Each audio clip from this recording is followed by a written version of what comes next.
Next on AM 1480 WLEA, the Newsmaker Show. Here's Brian O'Neill. And good morning, and thanks for tuning in. We have on our live line with us this morning, Alfred University history professor Dr. Gary Ostrower, as always on a Tuesday. Thank you for joining us, Dr. Ostrower. Well, it's a pleasure to be here. If I wasn't here, I wouldn't know it's Tuesday. Reading off the Drudge Report, Judge Andrew Napolitano from Fox News says Trump is an unindicted co-conspirator, ample evidence to indict POTUS. That and the latest on the Russia investigation. Your thoughts, Dr. Ostrower? Well, whether he's an unindicted co-conspirator yet, I think he will be if he is not, if it hasn't occurred already. But the Russian thing is serious. This is an attack on American democracy. We don't like to think of it in those terms. A lot of critics, really supporters of the president, have tried to, in some ways, I think, diminish the degree to which, even ignore the degree to which the Russians interfered in the election. I'm not crazy about the word meddling in the election. It's more than meddling. What they tried to do is, number one, to undermine the democratic system, to undermine the democratic process, the way in which we elect our candidates, and secondly, to do it in a way that would serve Russian interests by electing Donald Trump rather than by electing Hillary Clinton. And what we're learning now is that this Russian effort has gone on for over 2 years now, and it's much, much more extensive than we had anticipated. There's an agency in Moscow. It's called the Internet Research Agency, IRA, the Internet Research Agency, that employs hundreds upon hundreds of people who have been, in one way or another, connecting with American social media. And when I say social media, I don't only mean Facebook. I'm talking about Twitter. I'm talking about Facebook, Reddit, Instagram. There's a huge effort on Instagram, and that may be because they know, that is to say, the Russians know that young people are more likely to be using Instagram these days than some of the other platforms. And what they have done, I think, is very, very serious. And it's not simply that they helped elect the president, which might mean, incidentally, that the president's election in 2016 was really illegitimate. I'm not quite sure I'm going that far yet, but I think it's certainly a plausible idea. But it's not just that. The Russian effort has continued even after the election. And the main area, the main way in which they are continuing post November 2016 is to undermine the Mueller investigation. And they are doing a reasonable job of that. They are essentially claiming, for instance, that Mueller is corrupt, that he's in league with Islamic radicals.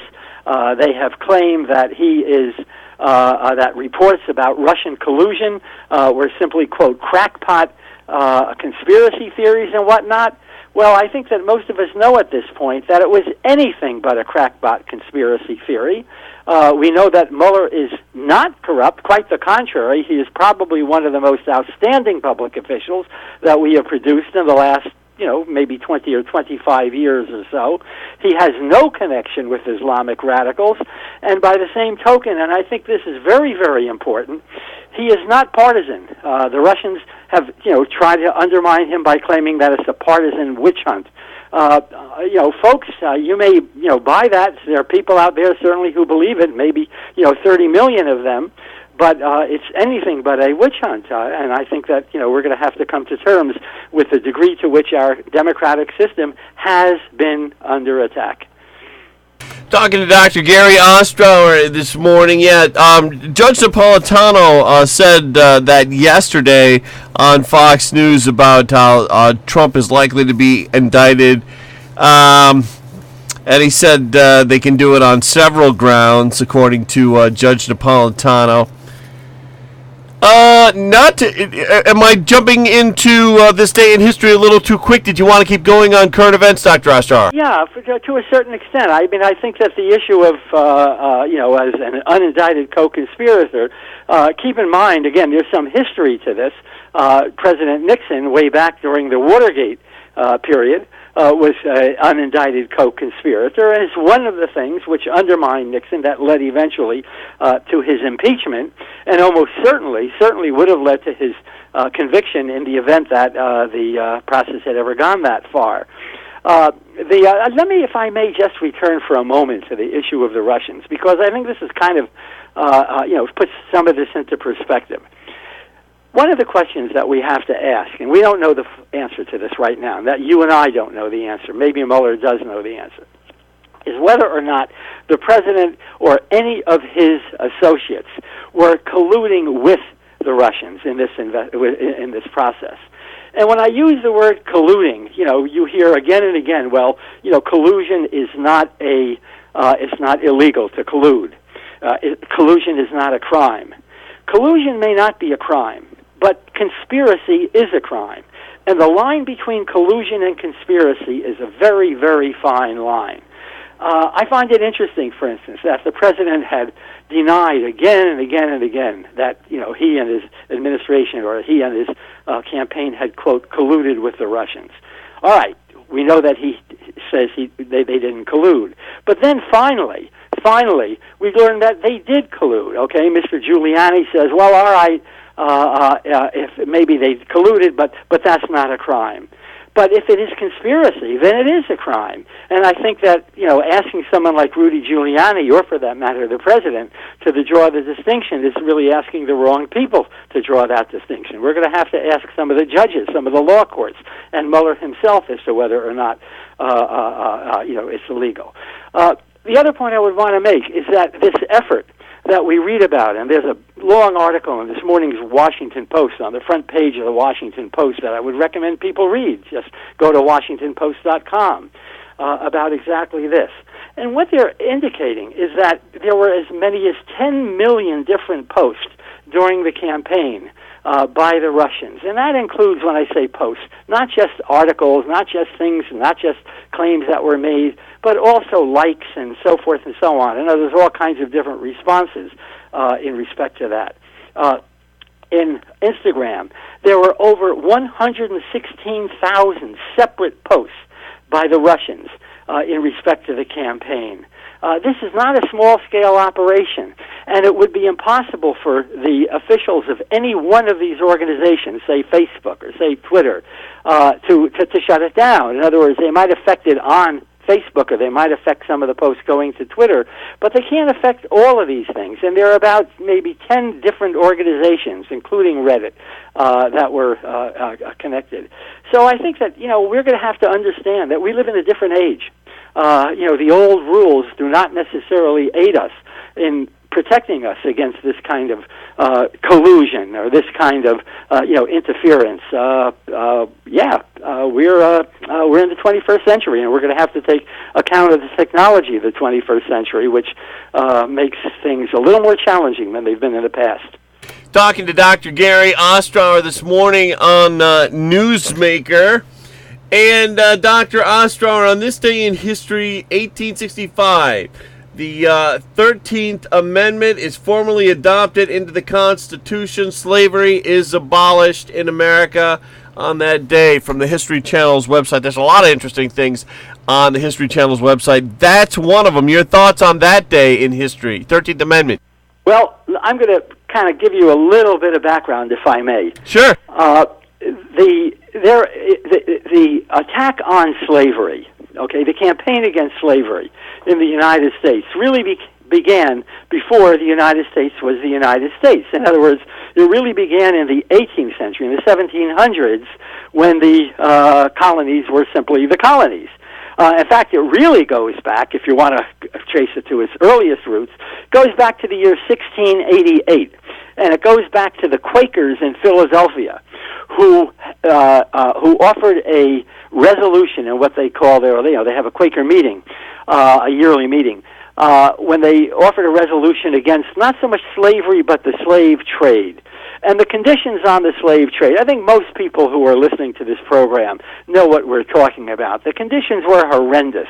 On average, about 15% of all the slaves, all the Africans who were loaded onto those boats that constituted the slave trade. About 15% of them had died by the time they got to the New World.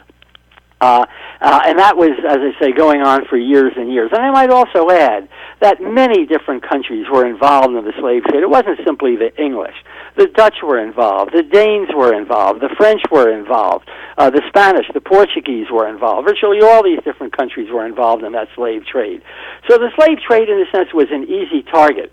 But within 50 years or so, that target had expanded to become slavery itself. Again, in a campaign led by the Quakers, and to a certain extent, led by non-Quakers like John Adams, like Benjamin Franklin himself, and others, by people, for the most part, from the North, not from the South.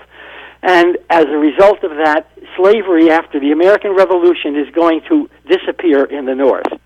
But it did not disappear where it really counted. And what I mean by that is that, maybe only 5 to 10% of all slaves were in the North.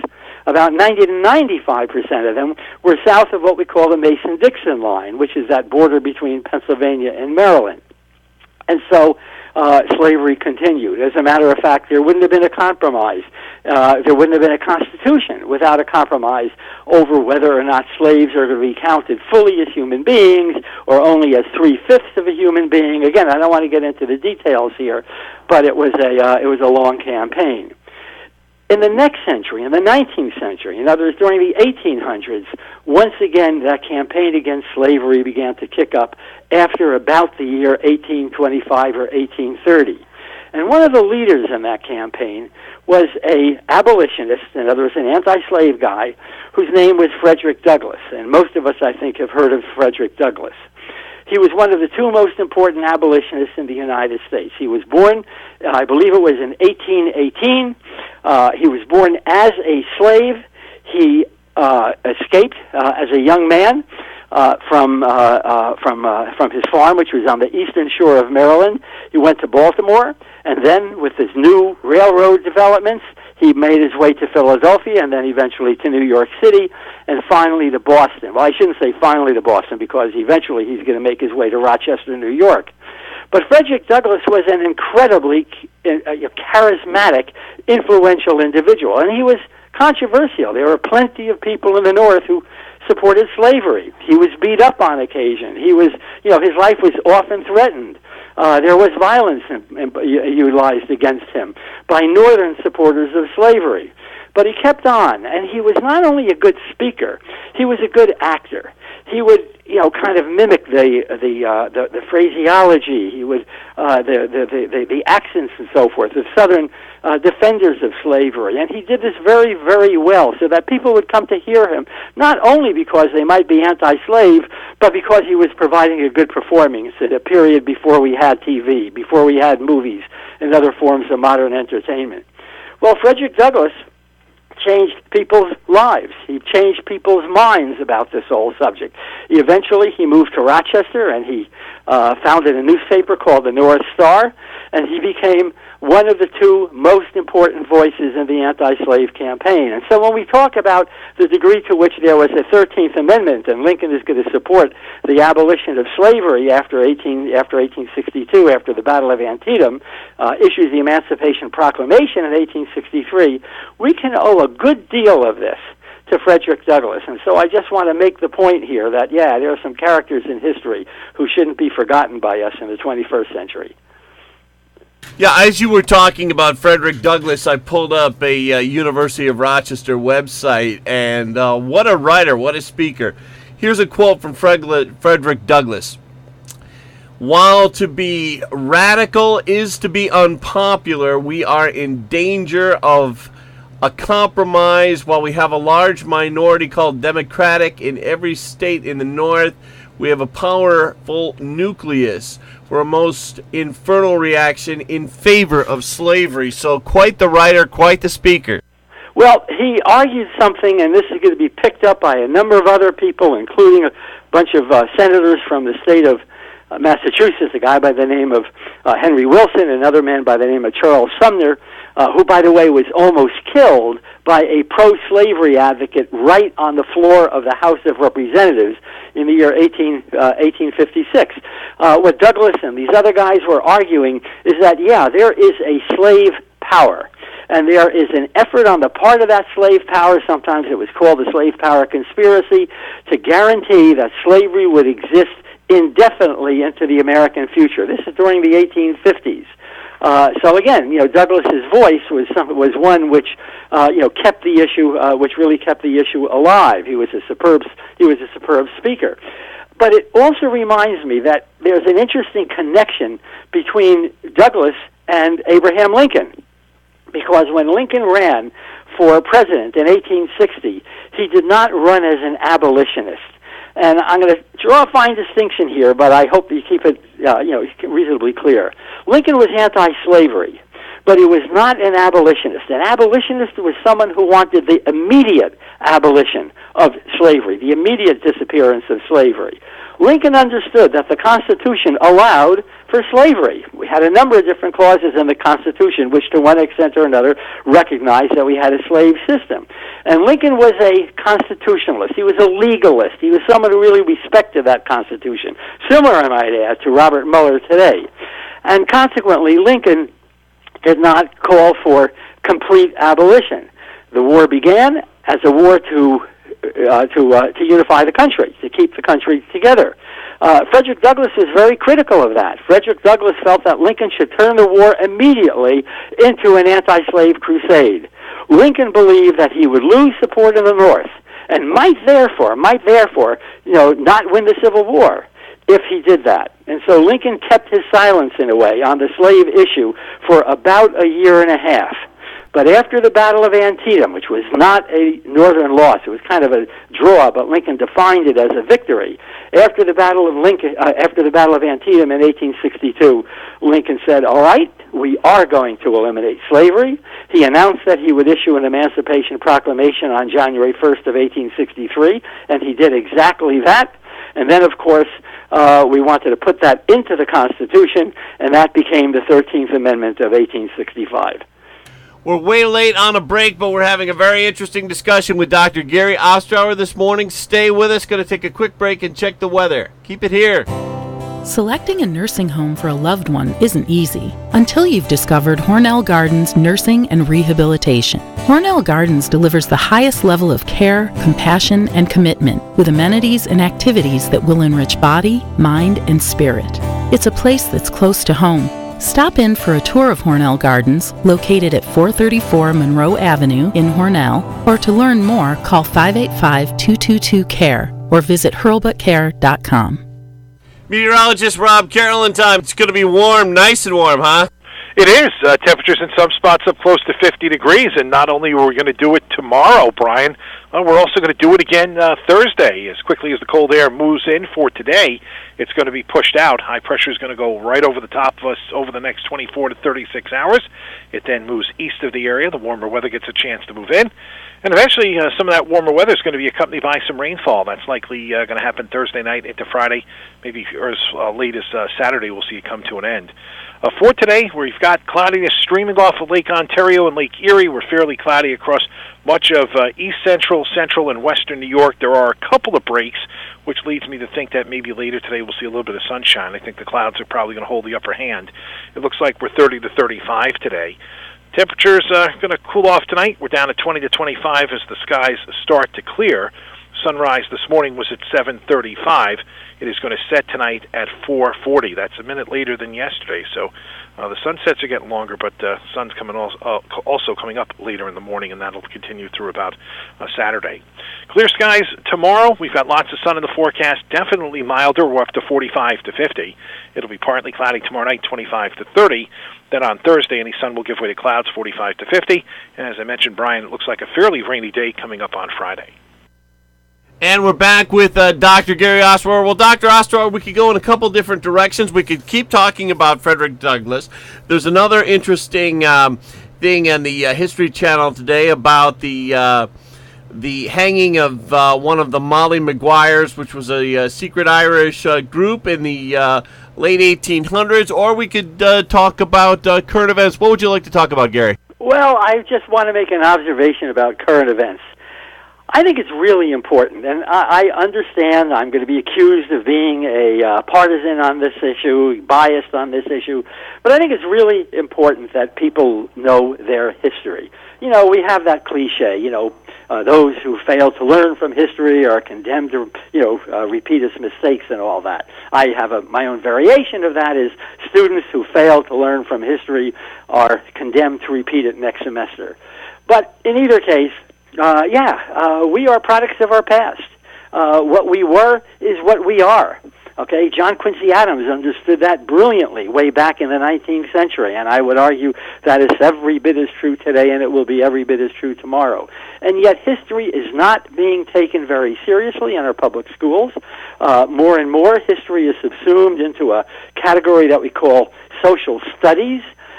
It's being devalued. I think that the number of history majors in American colleges today is only about 50 to 60% of what it was just 20 years ago. So students are going into fields like business and into psychology. My God, are we going to have too many psychologists in a few years? But in either case, unless you know your history, you're not going to know your values, you're not going to know your traditions, you're not going to know what essentially binds you together as a country. And God knows that right now, we Americans need to, know what pulls us together, not what separates us, because we live in a very, very divisive period, just as we did, I think, during the 1850s. So, I think that we have an obligation to know that history. I was reminded in saying this that when the name of Frederick Douglass came up in a press conference with President Trump just about maybe a year ago, maybe a little bit more than a year ago, Trump referred to Frederick Douglass as if he's still alive. He didn't know who he was. He knew very, very little about him. Well, we have an obligation to know something about him and to understand that what Douglass was arguing is that what we have to do is take the concept of American democracy and expand it to include different peoples, not to contract it by preventing people who should be eligible to vote from allowing them to vote. Over the course of the years, we've expanded the vote to people who did not own property. We expanded it to ex-slaves. We expanded it to women back in the early 20th century. And I think that that's one of the things that has really kind of strengthened us as a country. Today, I think what we're doing is we're contracting it. What I think the president is seeking to do with his Republican colleagues in Congress is to suppress voting, is to eliminate voting by certain groups to the advantage of themselves. And ultimately, the nation is not served by that. Dr. Ostrower, we've got to leave it there, but as always, thank you so much for joining us. Well, thanks very much for having me, and Merry Christmas, everybody. Thank you, and same to you, Dr. Ostrower. It's AM 1480 WLEA Hornell. Folks, you remember that sad video of the Star